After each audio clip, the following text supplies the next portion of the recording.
Good morning. In the last class we discussed about the poem which is the Goodbye Party for Miss Pushpa T.S.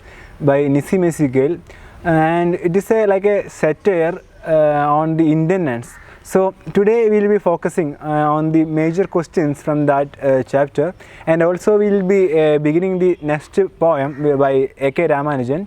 So today we will be focusing on the major questions from this chapter, the Goodbye Party to Miss Pushpa T.S. So the first topic that we have to focus on is the sources of humor in this poem.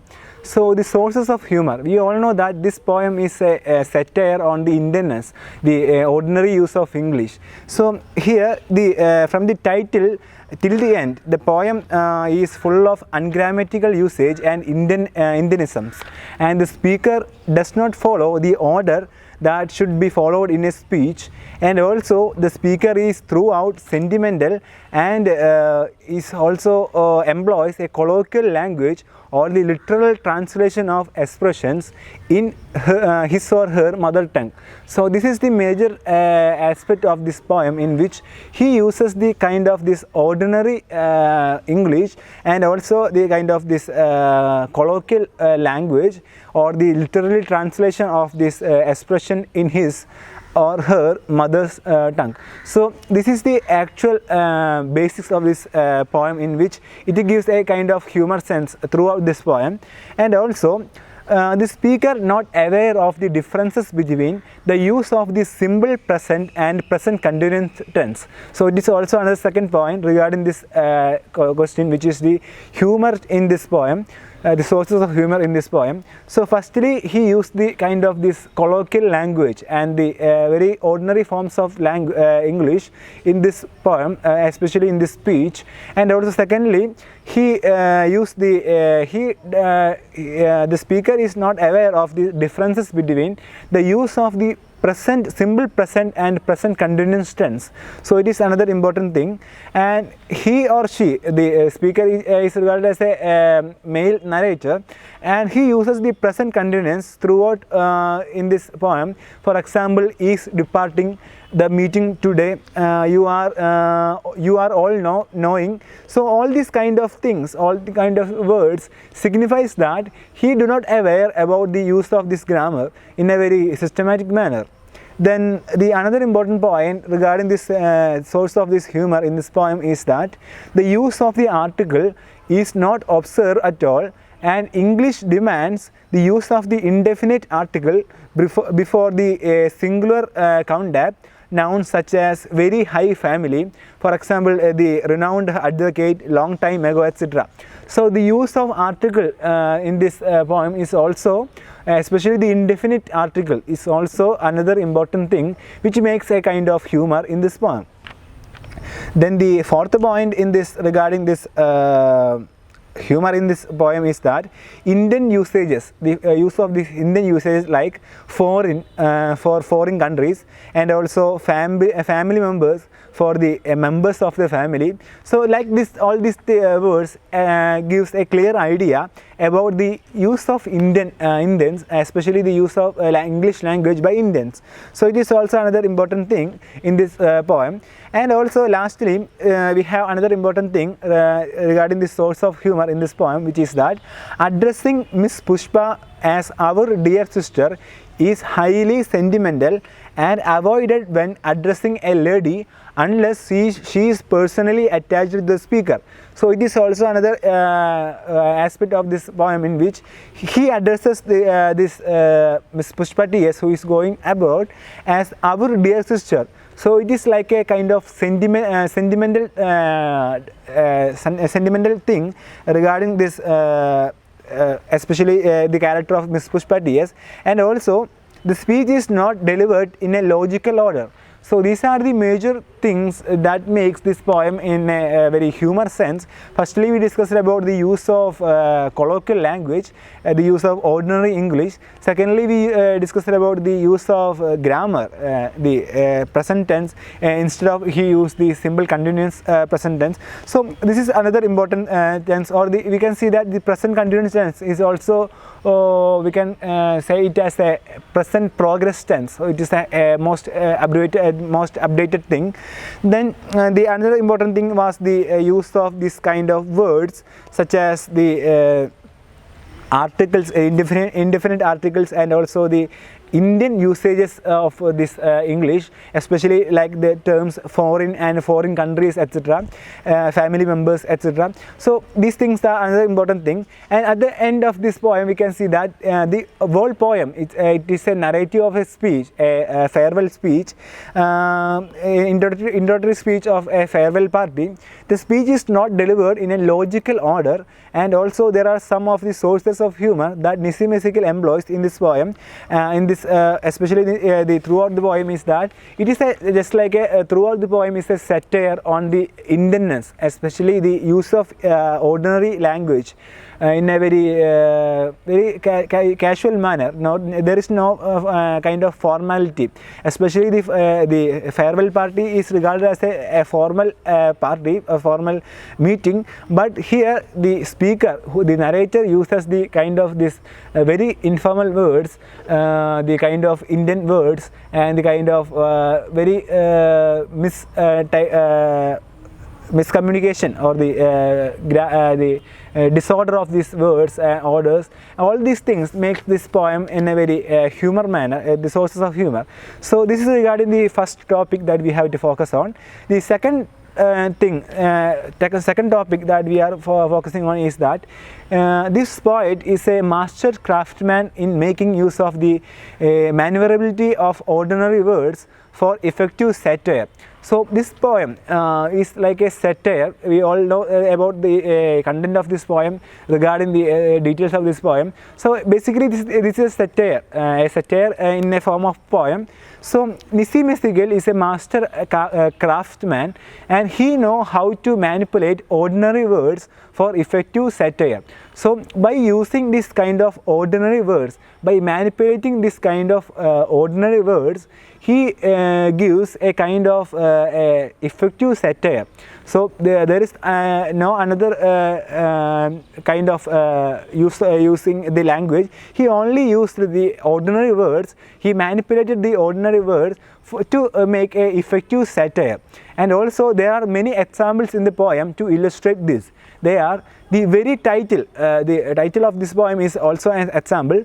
Goodbye Party is purely an Indian coinage. So the goodbye party, instead of that we can see another formal word, which is the farewell party or the adieu party. So all these things which gives a clear idea regarding the use of this ordinary language. So the title itself is an example for this satire, and the speaker in this poem addresses his colleague, our dear sister. So this is another important thing, which is an expression one would use to refer to a person who is personally attached to him.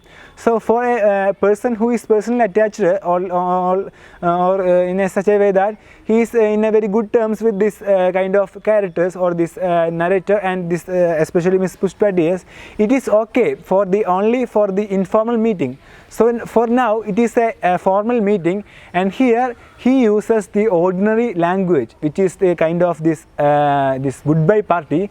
So the goodbye party is not at all a good thing or the good apt title for this poem. Instead we can suggest the kind of words such as the farewell party or the adieu party, which can be regarded as a kind of formal way of using this kind of words.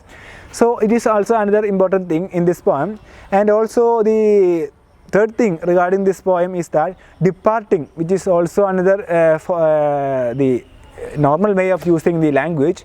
Departing would suggest something sinister, and also foreign is a word that is widely used by Indians in place where one would expect the abroad or foreign country.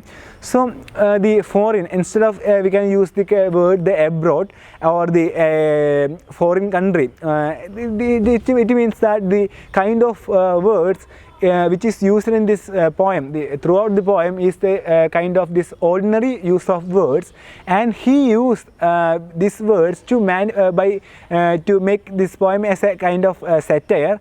And the technique that he used in this poem is that the manipulating the ordinary words which means that the instead of this farewell party, he used the term goodbye party, and instead of the word abroad, he used the word foreign.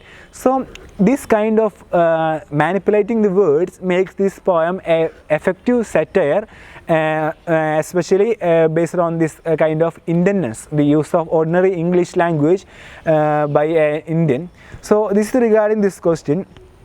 So his craftsmanship, we can call it as a craftsmanship, in which he uses this kind of technique in a very effective manner, in which every reader who goes through this poem will get a clear idea regarding this satire, or the intention of this poet who is going to satire on or to satirizes the ordinary use of English in a very effective manner.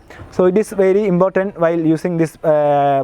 And also one thing is that this speech, the kind of this introduction speech is an example for a typical Indian speech in English, and which is kind of, it is not at all an unnatural thing. It is natural thing in which the Indian speech is like this, in which we use mostly the kind of the narrator who is regarded as the North Indian. He used the kind of these words. It is normal for every Indian, in which he used, or he or she used the words in a very ordinary way, in a casual way, in order to get a clear idea. Especially they think the subject or the matter, the content of the speech in their own mother tongue, and it is very important. They are going to translate these words, the mother tongue, into the normal way of, or ordinary way of English. So that's regarding this second topic. So in this poem, poet has deliberately selected the words to point out how the Indian speech in English is unnatural, and also each and every word in the poem has something to be commented upon, and also the poem can be a typical piece for English language training. So this is regarding the use of the words in this poem. Especially it is regarded as a craftsmanship, or the master craftsman by the Nissimesi Gill, the poet of this poem, which is the goodbye party for Miss Pushpa T.S. So this is regarding the topic, which is the regarding this poem as a satire, the craftsmanship of this poet Nissimesi Gill, to give a clear idea regarding the like a satire regarding the Indianness, or the ordinary way of using the Indian language, Indian English, in a very satirical manner, effective, like a effective satire. So this is regarding the topic number 2 that we are going to that we discussed today. Then the third topic, which is important, which is very important regarding this poem, which is like a evaluation of this poem as a satire of on Indianism. So it is very important. This poem is like a satire on Indianism in English itself. So we can discuss this topic in a very broad manner. So Nissimesi Gill, the famous Indo-Anglican poet, makes a profuse use of Indianisms in his poems Goodbye Party for Miss Pushpa T.S. And he wants to ridicule the impact of vernacular on Indian speakers' English. So the intention of this poem is that through this poem, the poet says that to ridicule the impact of vernacular on Indian speakers' English. So to give a clear idea regarding how the Indian use the English in a very typical manner, we would say the term the typical manner, in which the English the use of English by Indians is very important, that we discuss in the poem, throughout the poem itself. So a large-hearted view of life and delicate sense of humor are the distinguished qualities of this poem, and also especially his poems are in a very generalization of his on intimately felt experiences. So it is also very important regarding the poet itself. Most of his poems gives a clear idea regarding the especially the generalization of his own intimately felt experiences. So all his poems, all his poems are like experiences in his life, and how he makes this relevant regarding these topics or his experiences, in which he makes his all intentions through these kind of poems. So for example, this poem, which is the Goodbye Party, is like a satire on the ordinary use of English in a very unnatural way. So it is also very important that we evaluate this poem as a very like a satire of Indianism in English. And while some of his poems deal with his search for his identity, others deal with the people around him and the incidents he happens to notice. So most of his poems deal with his search for his identity itself. Others deal with the people around him and the incidents he happens to notice. So it is also very important. And in this poem, which is the Goodbye Party to Miss Pushpa T.S., he satirizes on the use of Indianisms in the English speech of Indians. So we discussed this topic earlier, and also, but he does not without malice or ill will. His ability for producing humor is evident in this poem. So as though we all know that this poem is a satire, but he gives some kind of humor to the readers in order to get a clear idea regarding this poem in a very effective satire on Indianism, especially the use of English, especially the use of Indian English in a very unnatural way. So this is the basis of this poem. And at the same time, he indirectly warns people against the wrong usage. So the message from this poem is that like a warning or just a suggestion to the readers or people against the wrong usage of English. So it is also very important while we focus on this poem. But his abundant use of droll syllogisms, typical hackneyed expressions, and errors in grammar, he provokes serious thought as well as laughter at our own expense. So we can relate all these things like with the use of language by us in a very typical manner, that the changes or the transition in the use of the English by us is also very important that we have to focus on. So in this poem, he gives like a warning to all the people, all the readers who are using the English in a very ordinary, in a very casual way, in a very humor sense, I would say, in a humor sense. So this is we can see that this poem is a very effective satire on Indianisms. And Miss Pushpa is the main character of this poem, and also she is going abroad to improve her talents and to develop her future career. So this was the reason that she left this office and going to abroad to improve her talents and to develop her future career.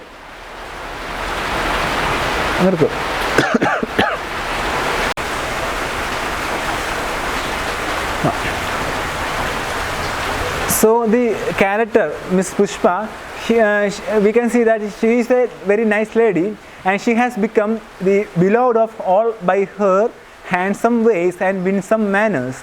And she is friendly, jovial, and also always obliging, and she never says no to anybody and always bears an all pleasing smile on her lips. So it is a very good quality of Miss Pushpa T.S. that we discussed earlier. And also she hails from a high family, and her father was a reputed advocate, and he worked with him in the Bulsar or the Surat.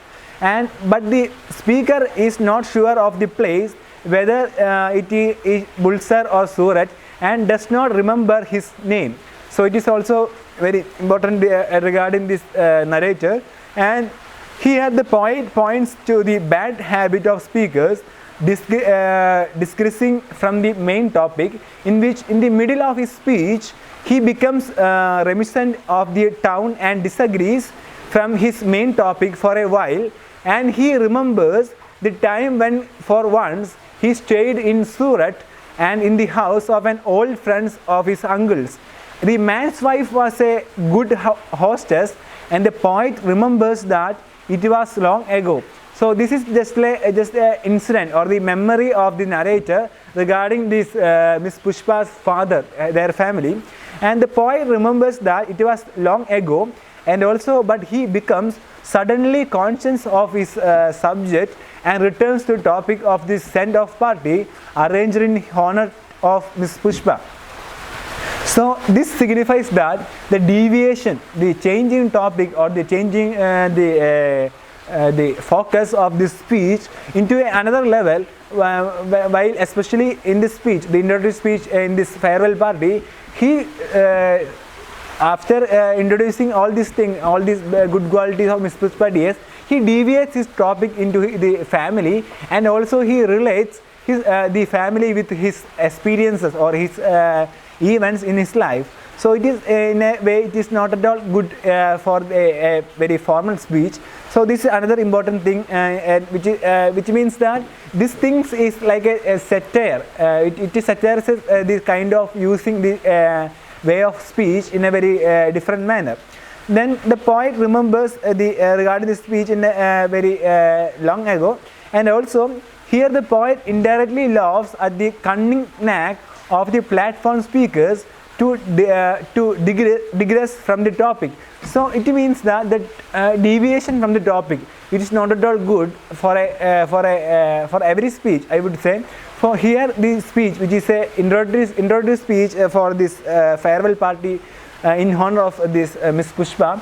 So while honoring this Miss Pushpa TS, this speech is a very, in a sense, it should be very in form of like a good speech, but here he delivers a kind of speech in a very unnatural way, or in a very ordinary way, casual way, not in a very formal way. So this is the most important thing that the poet focuses on, to satirize this kind of use of the ordinary use of English in the speech. And then he points out some of the typical Indianisms used by the Indian speakers of English. So rather after focusing on the speech itself, he also points out some of the typical Indianisms used by the Indian speakers of English. And for example, the phrase "dear sister" is an example for this, and it is addressed by an English man only when referring to one's own sister. So it is very important. But in the Indians use it is as an expression of sentimentally. So dear sister, it is like a we can see that it is to emphasize the sentimental the attachment to this narrator and this Miss Pushpa TS. So it is good, but in a very formal speech, the narrator can avoid this kind of words like the dear sister and like that, and also the word foreign, we already discussed about that, and the 2-3 days, and some like the use of high family. So all these things, the renowned, and also the family members cooking nicely, all these things, just not only smiling and smiling. So throughout this poem we have many examples for this, which is the to point out the typical Indianisms used by the Indian English speakers. So this is the second point that we are focusing on, the satire, while we evaluating this poem as a satire. The first point was regarding the use of the words, regarding the speech, how he delivered a speech in a very typical manner. It is the first topic. Second point was regarding the use of Indianism used by the Indian speakers in English. Lastly, we can see that all these things can be neglected or avoided by using the correct words or the correct word order, and also which are the direct results of literal translation of phrases from the Indian languages. Most of these words are like the translation, literal translation of the mother tongue, of our mother tongue. For example, we sometimes we also use this kind of things in which we translate the Malayalam into English in a very typical manner, but sometimes it gives a negative feeling to the audience. So this also is an example for this, and thus we can see that this poem is very well illustrate the poet's efforts to exploit the humor of solism in our use of English. So moreover, this poem is a satire. It also is a kind of humor. It gives a kind of humor throughout this poem. By reading this poem, provoking mirth and laughter at our own expense, and also at the same time he sets us to serious thinking in order to enable us to reform our language. So there is another important message to all the readers, all the people of India, Indians who are reading this poem, in order to enable us to reform our language, to reform, to modify our use of language in a very systematic manner. So this is the message that conveyed through this poem, the Goodbye Party for Miss Pushpa T.S. So that's for regarding this poem, evaluating this poem in a very like a effective satire on Indian Indianism, especially the use of Indian English in a very unnatural way. So this is regarding the three topics or three major questions that we should focus on regarding this poem. So the first question was regarding the sources of humor in this poem. The second topic was regarding the effort by the poet itself to create a kind of satire, effective satire. And the third topic was just like an evaluation of the whole poem in like a satire, especially the satire on Indianism in English. And this topic is very important, in which the 3 points that is very important. Firstly, we discussed about the author's details. Secondly, we discussed about the 3 points. The first one was regarding the speech itself. Second one was the humor in this poem. Third one was the use of Indianism used by the Indian speakers of English, and also just like evaluation to all the poem. So this is regarding this major 3 questions, or the major 3 points, 3 topics that we have to focus on after analyzing this poem. So we just completed the topics that we have to focus on this poem. So now we are moving to the next poem by A.K. Ramanujan, which is Looking for a Cousin on a Swing. So Looking for a Cousin on a Swing. This is the second poem that I am focusing on this paper.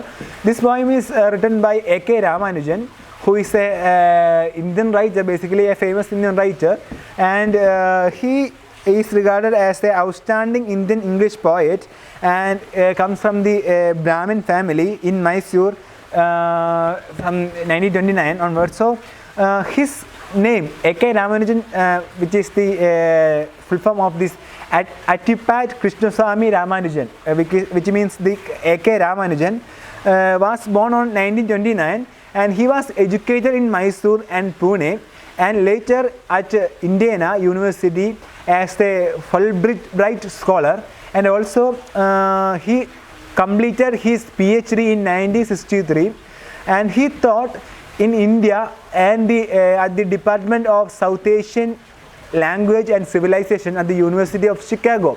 So he worked as a professor at the University of Chicago. Typically his designation was like the Department of South Asian Language and Civilization in the University of Chicago.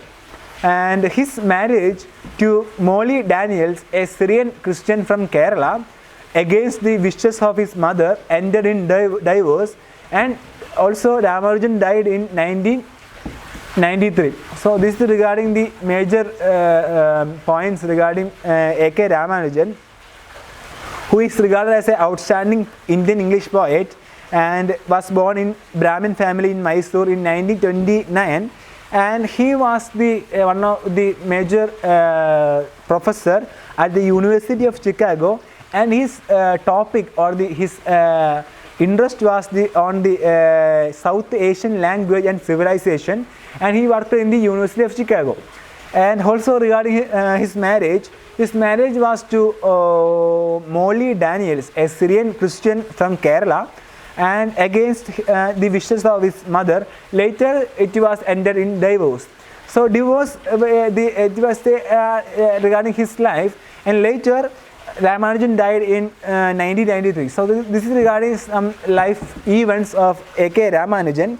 And though Ramanujan started writing at the age of 17, he stabilized his position as a talented poet only with the publication of the first volume of poems, The Striders.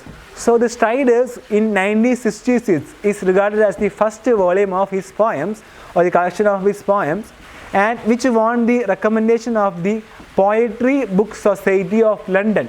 So this work, or this volume, which is The Striders in 1966, is regarded as the which won the recommendation of the Poetry Book Society of London, and his later volumes like Relations Poems 1972 and Second Sight in 1986 were also highly valued, and also his translation like the 15 poems from a classical Tamil anthology in 1965 is also regarded as his major contribution to Indian English, and also were greatly appreciated by both Tamil and English scholars. And the triangular personal crisis in life, an unhappy mother, disastrous marriage, and joyless immigrant status in Chicago made him seek solace in the world of poetry. So his life events made him like a lonely, to think like that in his poetic career. And also the major contribution to Indian English literature was basically the translation, and also most importantly the collection of poems.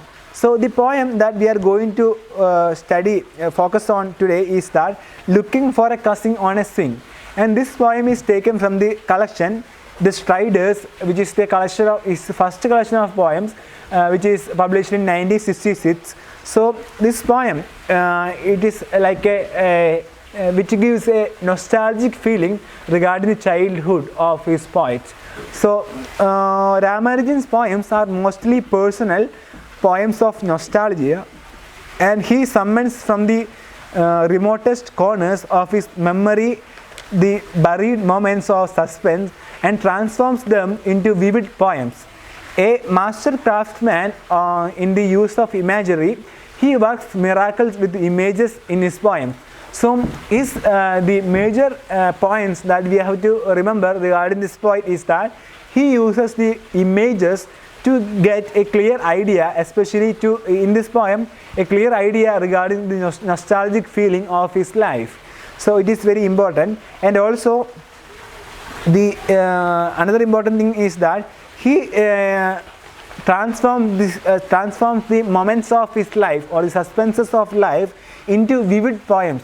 So his suspenses and his major moments, or the major events in his life is transformed, or is transmitted like to transform into a vivid poems. And also a master craftsman in the use of imagery, his works miracles with images in his poems.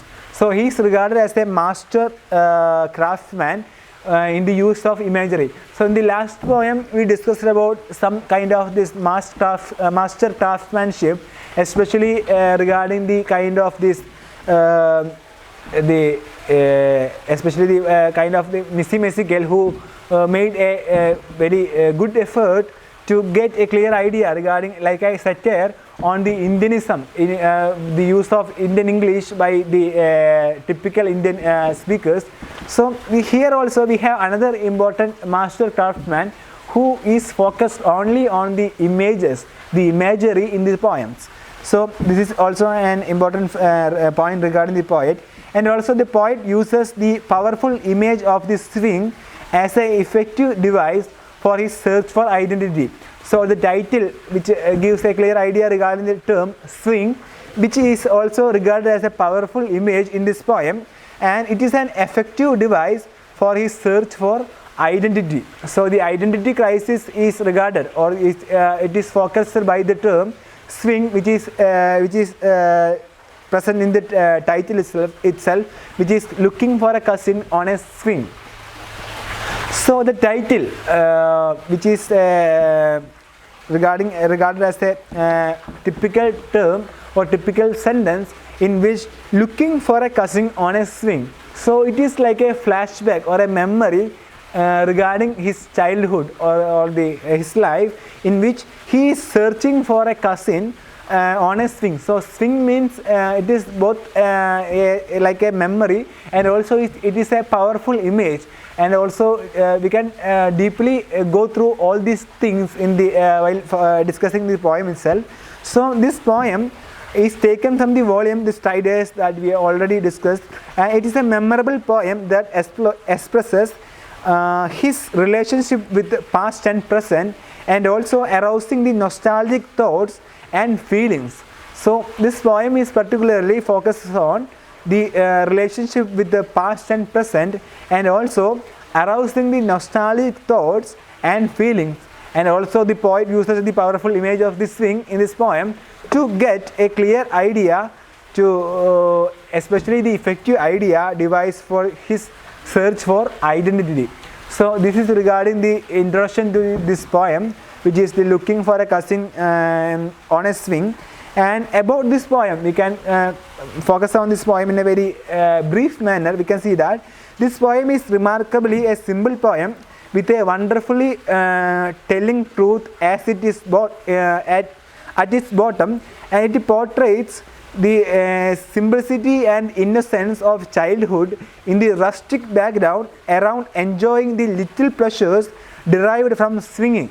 So the swinging is a kind of activity, like a thing that we all know about, the kind of swing, which means the kind of like for the time pass, or like a for the typical Indianness in I would say, because the swing means for the to relax or to get a kind of free time, or the to get a kind of memory, we would say. So here the swing means that the term swing means that the kind of rustic background, the childhood memory, and also to enjoy the little pleasures derived from this kind of activity, which is the swinging activity, climbing the trees, etc. And but there are denied in the modern urban life. So these things like the swinging and the climbing on the trees, and all the the things like the which is close to nature is getting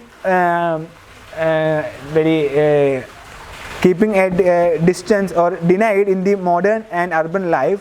And the poet contrasts these two extreme ways of life, in which the point is regarding the past of the poet, and the second one was the present of the poet. So the poet contrasts these two extreme ways of life: the girl who used to share these joys with the poet as a child and is now grown up, and she looks for a swing in the city where she lives now, but does not find out anywhere there.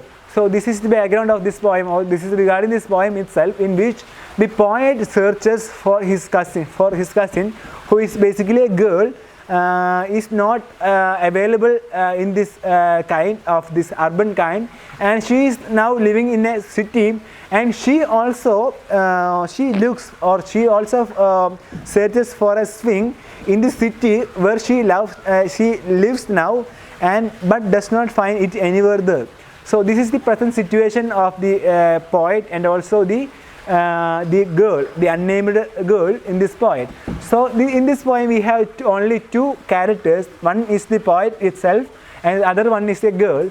And the poet shares his feelings, or the nostalgic memory with this girl on a swing during the childhood, and also the change, the transformation. The poem we can divide into two divisions, in which the first part of this poem gives a clear idea regarding the childhood experience, nostalgic feeling of this poet, and this character, the girl character.